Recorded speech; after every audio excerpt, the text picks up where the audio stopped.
Hey guys, it's Joe here, still doing my leg workout. I'm on my last bit of today's session. Right now I'm just giving a go the banded back squats. Now it's a different load setting, so this is great for working on the concentric phase, so I'm pushing up with a little bit more resistance coming down.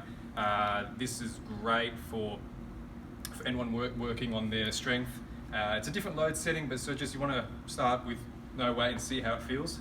But this is what it looks like. I've got a little bit of a safety belt on my back, still a little bit fatigued from the session itself, so I'm just protecting myself.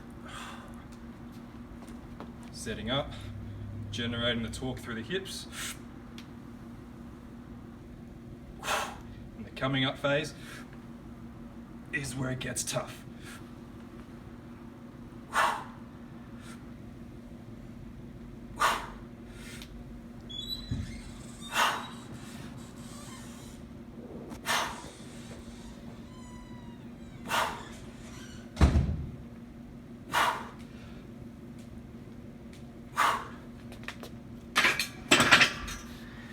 So there you go guys, give that a crack for your next leg session.